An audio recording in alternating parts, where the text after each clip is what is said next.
السلام علیکم ورحمۃ اللہ وبرکاتہ۔ پیارے ناظرین، کیسے ہیں آپ؟ آج کی اس ویڈیو میں آپ کو ناظرین 5000 سال پرانی کشتی حضرت نوح علیہ السلام کی ترکی سے مل گئی۔ سوال یہ بھی ہے کہ اندر سے ایسا کیا نکلا کہ ہر کوئی حیران رہ گیا، اور طیب اردگان ترکی کے صدر نے اسے چھپا کر کیوں رکھا؟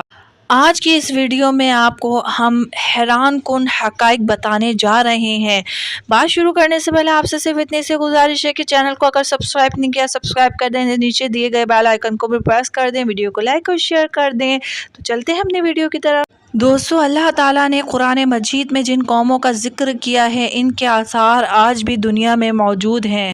اللہ تبارک و تعالیٰ نے ان قوموں کو ان کی نافرمانیاں اور انبیاء کرام کو ستانے کی عوض ان پر عذابات نازل فرمائے۔ قرآن میں ہم مسلمانوں کی رہنمائی اور عبرت کے لیے ان کا تذکرہ کیا۔ حضرت نوح علیہ السلام کو ثانی آدم بھی کہا جاتا ہے، کیونکہ آپ کے خاندان کے افراد اور اللہ کی طرف سے حکم سے دیے گئے تیار کردہ کشتی میں سوار جانوروں اور آپ کے خاندان کے علاوہ تمام شے جو ہے وہ غرق کر دی گئی تھی۔ حضرت نوح علیہ السلام کی کشتی پر 8 افراد سوار تھے۔ حضرت نوح علیہ السلام، آپ کی اہلیہ، 3 بیٹے اور بہویں، باقی مختلف اقسام کے جانوروں کی جوڑیاں تھیں۔ حضرت نوح علیہ السلام کا واقعہ سابقہ اسلامی کتابوں توریت، انجیل اور زبور میں بھی ملتا ہے۔ ایک عرصے سے سائنسدان حضرت نوح علیہ السلام کی کشتی کی تلاش میں تھے۔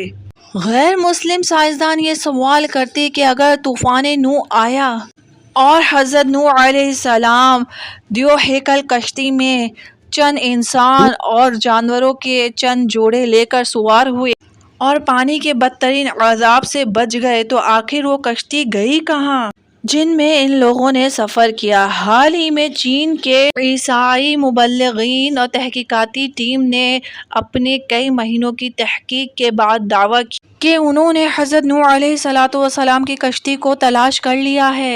یہ کشتی مشرقی ترکی میں واقع کوہ ارارات پر ملی، جس کی چوٹی کی بلندی 12,000 فٹ ہے۔ ماہرین کی ٹیم کا کہنا تھا کہ اس کشتی کی 3 منزلیں ہیں۔ یہ کشتی کئی میٹر برف کے نیچے دبی ہوئی ہے۔ گزشتہ 200 برسوں سے 1 درجن سے زائد ٹیمیں حضرت نوح علیہ السلام کی کشتی کو تلاش کر رہی تھیں، جن کے بارے میں آتا ہے قرآن مجید میں کہ وہ جودی نامی پہاڑ سے ٹکرا کر ایک جگہ رک گئی تھی۔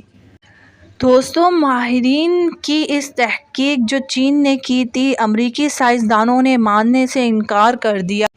ان کا کہنا یہ ہے کہ کشتی کے نمونے جو فرانسک جانچ کے لیے بھیجے گئے تھے، وہ اتنے پرانے نہیں کہ ان کے بارے میں کہا جا سکے کہ یہ حضرت نوح علیہ السلام کے دور کی کشتی ہے، جبکہ چینی ٹیم کا یہ مشاہدہ ہے کہ وہی کشتی ہے جو حضرت نوح علیہ السلام نے اللہ کے حکم سے بنائی تھی۔ ماہرین کا کہنا ہے کہ اس کشتی کی 3 منزلیں ہیں اور اس میں بڑے بڑے کمرے بھی ہیں۔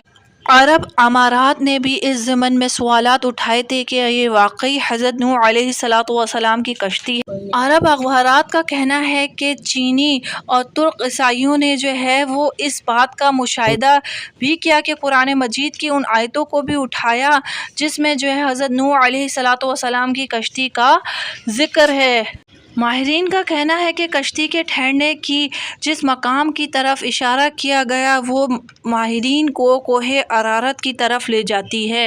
گزشتہ 20 برسوں میں کئی سائنسدانوں نے کوہ ارارات کا دورہ کیا۔ ان میں سے ایک نے پہاڑی پہ بنے چٹان کو ہی حضرت نوح علیہ السلام کی کشتی قرار دے دیا۔ رپورٹ کے مطابق ان ماہرین نے 60 جگہ سے حضرت نوح علیہ السلام کی کشتی کا مشاہدہ کیا۔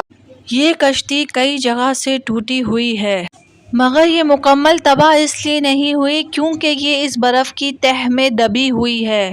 ایک چینی ماہرین کا کہنا ہے کہ کشتی کے کمرے جو ہے وہ 5 میٹر بڑے ہیں کہ کوئی بھی جو ہے جانور اس میں سما سکتا ہے۔